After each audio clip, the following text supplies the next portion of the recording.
قد أفلح من تزكى وذكر اسم ربه فصلى صدق الله مولانا العظيم وصدق رسوله النبي الكريم ونحن على ذلك لمن الشاهدين والشاكرين والحمد لله رب العالمين۔ بارگاہ رسالت اور آل رسالت میں محبت سے پورے حضور قلب کے ساتھ جھوم جھوم کر درود پاک پڑھ رہے ہیں۔ اللہم صلی علی سیدنا محمد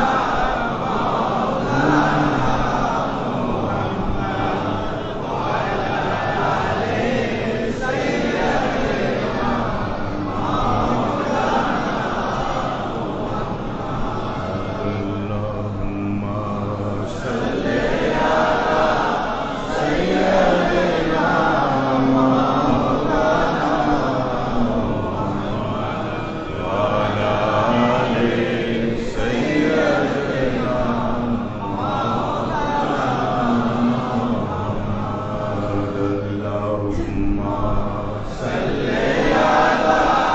سیدنا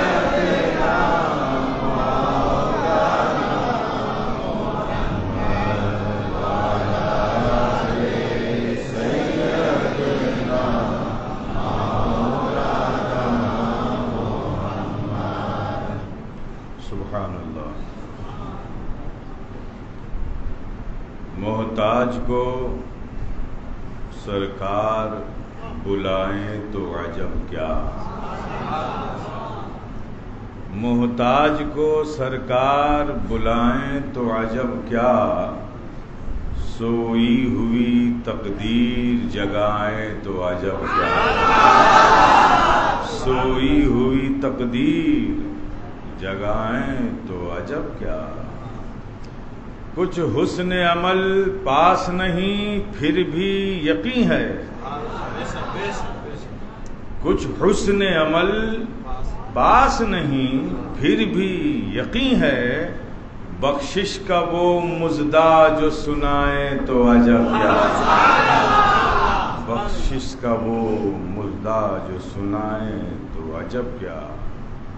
اور جب گرمی محشر سے کوئی بچ نہ سکے گا،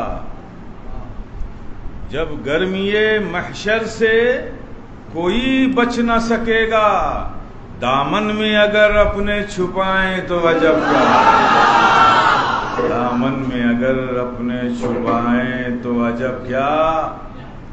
اور یہ شعر ہر اہل محبت کی آواز ہے، اس کے دل کی آواز ہے۔ کیا ہے؟ مشتاق نگاہوں کی، جن کی آنکھوں میں یہ تڑپ ہے کہ میں سرکار کو دیکھوں، ان کے لیے شعر ہے کہ مشتاق نگاہوں کی تسکین کی خاطر، اس کے سکون کے خاطر، مشتاق نگاہوں کی وہ تسکین کی خاطر، خدا کے اگر جلوہ دکھائیں تو عجب کیا، خدا کے اگر جلوہ دکھائیں تو عجب کیا۔ حاصل جنہیں آقا کی غلامی کا شرف ہے، حاصل جنہیں آقا کی غلامی کا شرف ہے، ٹھوکر سے وہ مردوں کو جلائیں تو عجب کیا، ٹھوکر سے وہ مردوں کو جلائیں تو عجب کیا۔ پلتا ہے زمانہ شہ والا کے کرم سے، پلتا ہے زمانہ شہ والا کے کرم سے، اظہار کو بھی گر وہ نبھائیں تو عجب کیا، اظہار کو بھی گر وہ نبھائیں تو عجب کیا۔ حضرات، آج کا دن سارے دنوں میں سید الایام ہے، یعنی سارے دنوں کا یہ سردار ہے، اور اس دن میں ہم اللہ کی عبادت کرنے کے لیے اللہ کے گھر میں حاضر آ گئے ہیں۔ اللہ پاک ہم سب کے عبادتوں کو، سجدوں کو قبول فرمائے اور دنیا و آخرت میں ہمیں اس کا اجر عظیم عطا فرمائے۔ جس دنیا میں، جس سنسار میں ہم جی رہے ہیں، جس سوسائٹی میں، جس کلچر میں، جس ماحول میں ہماری زندگی گزر رہی ہے، میرے پیارے، اس ماحول کا جو کلچر ہے، جو اس کی سوچ ہے، وہ کیا ہے؟ آج ہر شخص پریشان نظر آتا ہے۔ اس بات سے انکار نہیں کر سکتے، وہ غریب رکشہ چلانے والا ہو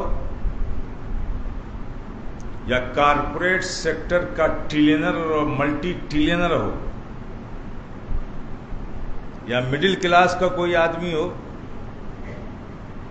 یا کسی اچھی آفس میں اچھی پوسٹ پر سروس کرنے والا کوئی انسان ہو، کوئی بھی ہو، پریشان ہر شخص ہے، اور ہر شخص صرف ایک تمنا رکھتا ہے اور اس کو حاصل کرنے کے لیے صبح سے شام تک کوشش کرتا ہے، جتن کرتا ہے، پریاس کرتا ہے، اور سوچتا ہے کہ ہم اتنا دھن دولت کما لیں گے، اتنی پراپرٹی بنا لیں گے، اتنا بڑا امپائر کھڑا کر لیں گے، ہم ملینر ہو جائیں گے، ہم بلینر ہو جائیں گے، ہم ٹریلینر ہو جائیں گے، ملٹی ٹریلینر ہو جائیں گے، تو کیا ہو جائے گا؟ ہمیں شانتی مل جائے گی، سکون ہو جائے گا۔ ہر شخص کا کنسپٹ یہ ہے اس بھاگ دوڑ کا کہ جتنا زیادہ ہمارے پاس دولت ہوگی، جتنا زیادہ ہمارے پاس دھن ہوگا، پراپرٹی ہوگی، اتنا ہی ہماری لائف، ہمارا جیون شانتی مے ہوگا، پرسکون ہوگا۔ یہ ایک چیز ایسی ہے جو سارے سنسار کے انسانوں کو آج دوڑا رہی ہے، بھگا رہی ہے، ہر انسان بھاگ رہا ہے۔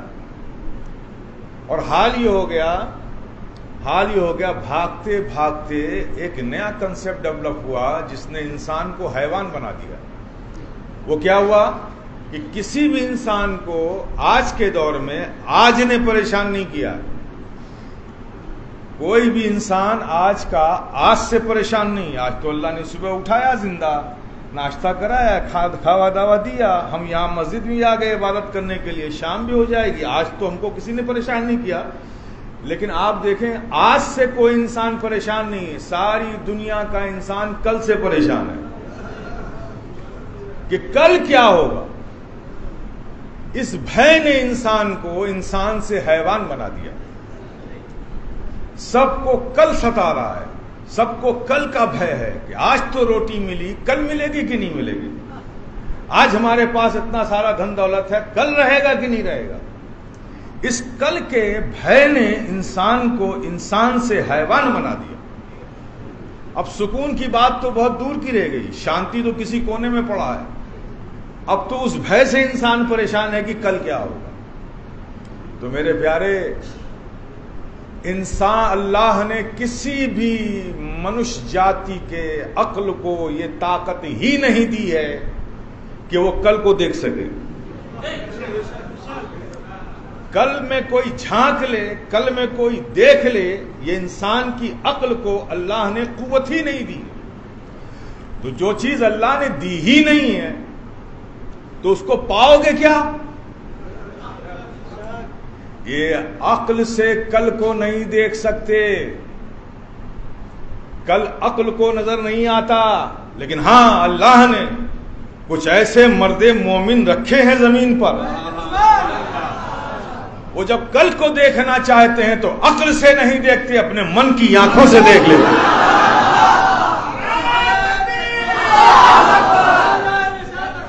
جلسہ نہیں بیٹا، یہ مسجد ہے، سبحان اللہ کہہ دیا کرو بس، تاکہ ذکر بھی ہو جائے اور عبادت بھی بن جائے، ہے نا، نعرے کی ضرورت نہیں۔ تو اللہ نے کسی بھی انسان کو، عقل کو یہ طاقت نہیں دی ہے کہ وہ کل کو دیکھ سکے، اور ساری دنیا کا انسان کل کو دیکھنے میں لگا ہوا ہے، کل اسے بھیبھیت کر رہا ہے، بھے میں ڈال رہا ہے، پریشان ہے، وہ چاہے آج کا سپر پاور ہو، چاہے آپ کا کوئی بہت اسٹرانگ اکنامیکل کنٹری ہو، چاہے جاپان ہو، جرمنی، کوئی بھی ہو، ہر انسان، دنیا کا ہر انسان کل سے پریشان ہے۔ اب مجھے بتائیے، دنیا کی یہ سوچ صحیح ہے کہ غلط ہے؟ کیا دنیا کے لوگوں کو شانتی مل گئی؟ نہیں۔ آپ کو لگتا ہے کہ زیادہ دھن دولت کما لینے سے شانتی مل جائے گی؟ تو آپ اپنا ٹائم برباد مت کیجیے، کسی ملینر بلینر سے ٹریلینر سے جا کے مل لیجیے، پوچھ لیے کہ تمہارے پاس تو بہت دھن دولت ہے، اتنا ہے کہ تم خود کو نہیں معلوم کہ کتنا ہے۔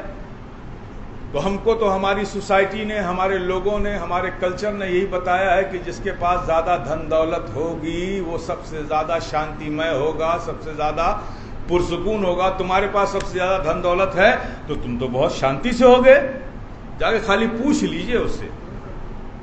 جب پوچھو گے تو وہ کیا کہے گا؟ ارے میاں کس شانتی کی بات کرتے ہو یار، پہلے جب اتنی دھن دولت نہیں تھی تو 2 روٹی کھاتا تھا، بھات کھاتا تھا، ماش کھاتا تھا، گورو مانشو کھاتا تھا، مسٹی دہی کھاتا تھا۔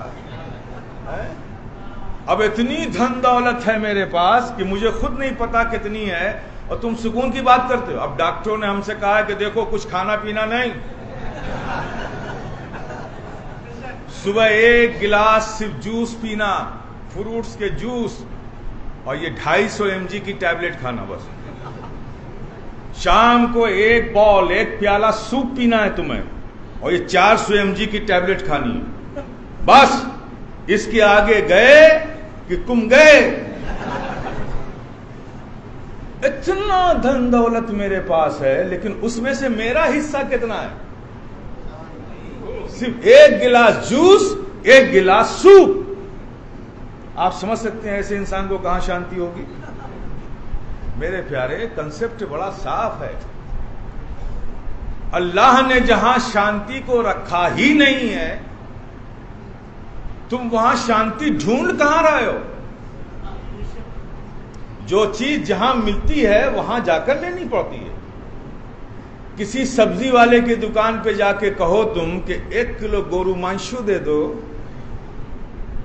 تو دے گا کیا؟ کہے گا بھائی میں سبزی بیچتا ہوں، یہاں لینا تو سبزی لو، یہاں گورو مانشو نہیں ملتا ہے، جو گورو مانشو بیچتا وہاں جاؤ۔ کسی کپڑے والے کی دکان پہ جا کے کہو کہ بھائی مجھے ڈسپرین دے دو، ڈولو دے دو، کچھ ٹیبلٹس دے دو، تو کہے گا بھائی میں کپڑا بیچتا ہوں، میڈیسن نہیں بیچتا۔ تو پتا چلا کہ جو چیز جہاں ملتی ہے وہ چیز جب وہاں جاؤ گے تو وہ ملے گی۔ جب اللہ نے یہ دنیا کے سارے دھن دولت روپے پیسے میں سکون رکھا ہی نہیں ہے تو تم پا کیا پاؤ گے؟ تم تلاش کیا کر رہے ہو؟ میرے پیارے، سکون دنیا اور دنیا کی چیزوں میں نہیں ہے، یہ میٹلزم ہے، یہ مادیت ہے۔ مادیت و میٹلزم سے شانتی کا کوئی تعلق نہیں۔ سکون کا تعلق روح سے ہے، سکون کا تعلق قلب سے ہے۔ تو سکون جو قلب کو پہنچائے گا وہ دل والا ہی کوئی پہنچائے گا، روحانیت ہی سے سکون ملے گا۔ تو اللہ نے ان جگہوں پر تو سکون نہیں رکھا ہے، لیکن اے شانتی چاہنے والوں، اے سکون پانے والوں، اپنی زندگی کو شانتی میں ڈھالنے والوں، اے سکون کے متلاشی انسانوں، تمہیں سکون چاہیے تو یہ دنیا کے بازاروں میں نہیں بلکہ آ جاؤ میرے محبوب بندوں کی درگاہوں میں آ جاؤ، ان کی بارگاہوں میں آ جاؤ۔ یہ وہ لوگ ہیں جن کی چوکھٹوں سے شانتی کی دولت ملا کرتی ہے۔ اور یہ لوگ شانتی پریے ہو کر شانتی بانٹنے والے کیسے بن گئے؟ کیسے بن گئے؟ کپڑے والا کپڑا بیچ رہا ہے، سبزی والا سبزی بیچ رہا ہے، میڈیسن والا میڈیسن بیچ رہا ہے۔ ان درگاہوں سے فری آف کاسٹ شانتی مل رہی ہے، محبت مل رہی ہے، کرم مل رہا ہے، دعائیں مل رہی ہے، آخر یہ